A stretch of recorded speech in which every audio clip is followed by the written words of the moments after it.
Audiolivro. Título: O Astro Intruso e o Novo Ciclo Evolutivo da Terra. Ditado pelo Espírito Ramatiz. Psicografado por Urtan de Shida. Julho de 2004. Parte 21.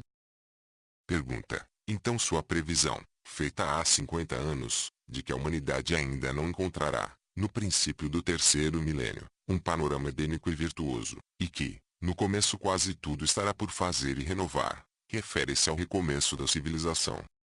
Ramatiz: os primeiros anos após o cataclismo serão terríveis para os sobreviventes, dadas as mudanças estruturais que ocorrerão no planeta e as difíceis condições de sobrevivência.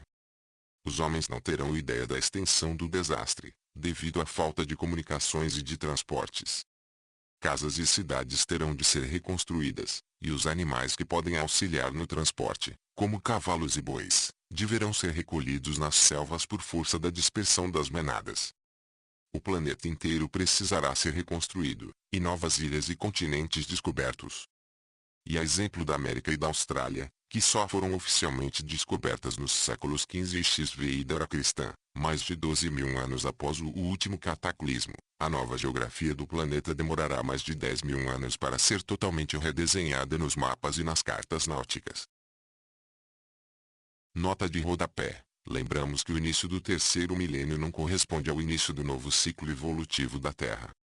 Após a passagem do astro intruso e das tempestades naturais, o planeta viverá clima de paz e de harmonia entre os homens, preocupados com a sobrevivência.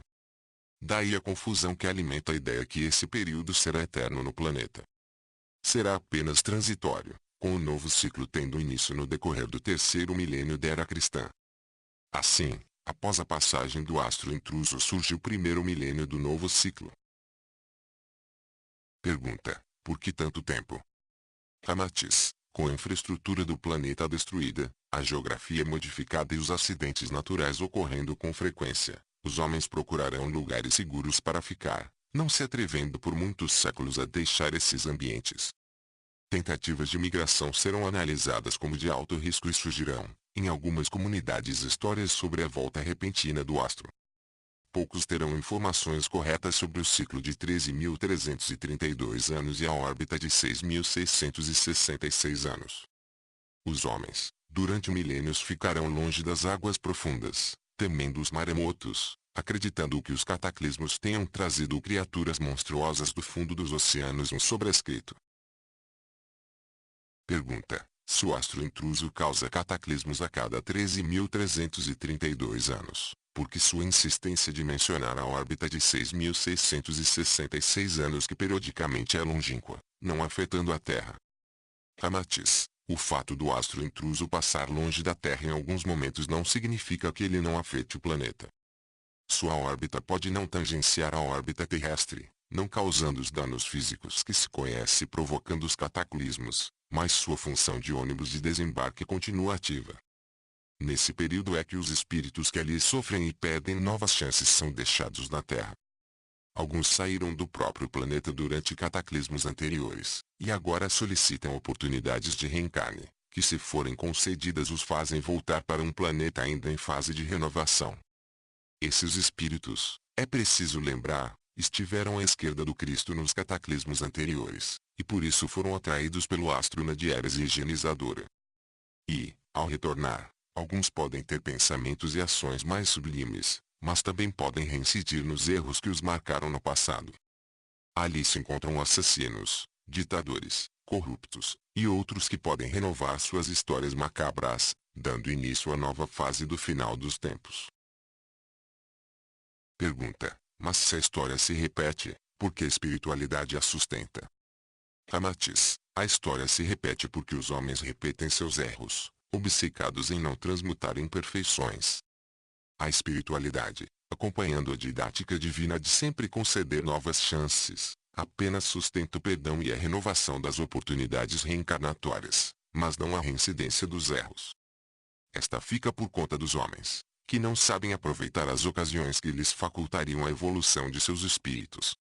Da mesma forma que os que vivem na Terra pedem para reencarnar sucessivas vezes e resgatar seus karmas, mas a maioria não aproveita essas chances. E isso não significa que a espiritualidade sustente erros, apenas concede oportunidades para que o aprendizado ocorra por meio das provações. Nota de rodapé. A crença da sociedade medieval do atual ciclo acreditava ser os oceanos povoados de serpentes marinhas e outros monstros, o que reforçou por séculos a crença da terra achatada e do mar de fogo, com águas que borbulhavam. Na verdade, esse mar de fogo era a sensação de calor provocada pelo aquecimento das águas quando as navegações, que desciam do hemisfério norte para o sul, cruzavam a linha do Equador, região que hoje sabemos ser mais quente. No entanto, os templários, detentores de conhecimentos espirituais milenares, já conheciam muitos ensinamentos das escolas de mistérios antigas, incluindo aí os relatos do continente perdido Atlântida. Foram os templários os responsáveis pelas grandes navegações e outras descobertas náuticas, incluindo o descobrimento do Brasil. As caravelas de Cabral já traziam, em suas velas, a cruz copta, dos templários. Nota de Lux Victor. Pergunta: a chegada desses espíritos que estiveram no astro, então é um marco no ciclo que rege o intervalo entre suas passagens apocalípticas? Ramatiz: não deixa de ser, pois muitos retornam transmutados após tantos sofrimentos vividos, e se tornam homens de bem, altruístas e preocupados com a própria evolução. Entretanto, outros, tão logo regressam à matéria terrena, esquecem o que aprenderam no astro intruso, porque, na verdade, não assimilaram todos os ensinamentos. E novamente se entregam ao vício, ao egoísmo, aos ciúmes, bem como podem se tornar figuras sinistras na nova história da humanidade.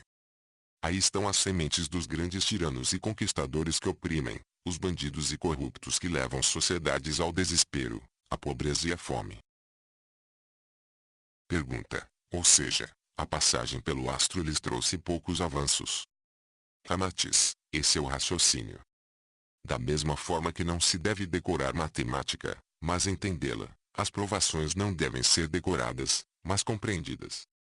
Caso contrário, a memória registrará as provações como retratos de períodos difíceis, que cabem ser esquecidos e desprezados, e não serão assimiladas como deveriam, pois foram vistas sob o prisma do sofrimento, e não dos ensinamentos edificantes.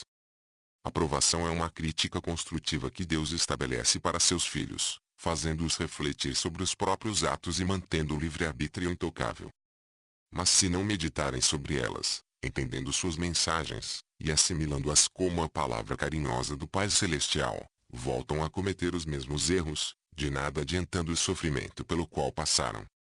O importante é saber filtrar o positivo, desprezando o negativo que envolve as provações, esquecer o sofrimento em si e assimilar o ensinamento como um bem eterno.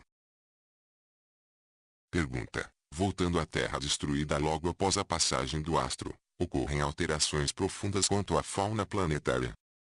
Ramatiz: inúmeros animais em extinção conseguirão sobreviver e se multiplicar, tendo em vista que os homens, seus predadores, é que serão extintos em sua maioria. Espécies ameaçadas de ursos e de macacos estão entre as que conseguirão se reproduzir e garantir a presença no planeta. Outros animais quase tão antigos quanto a Terra, euribiontes como lagartos, répteis em geral, insetos e pássaros sobrevivem com certa facilidade, a exemplo do que já ocorre há milhões de anos. Alguns animais que viviam no fundo dos oceanos vão se adaptar às novas condições, manifestando-se como anfíbios. E outras espécies sofrerão mudanças profundas na quantidade dos pelos e nos hábitos alimentares, para se adequar à carência de presas no curto prazo e também ao intenso calor e fortes variações climáticas. Certos animais e vegetais de pequeno porte passam pela anabiose, entretanto, o desequilíbrio ecológico será intenso por séculos. Pergunta: inúmeros animais que atualmente são massacrados pelos homens sobrevivem? Ramatiz: entre os néctons, animais marinhos como baleias, golfinhos, tartarugas e focas haverá continuidade da espécie.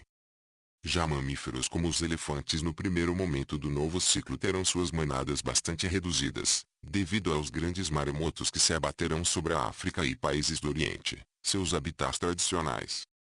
Elefantes, leões e tigres ficarão concentrados principalmente na Índia e na Lemúria. Continua na parte 22.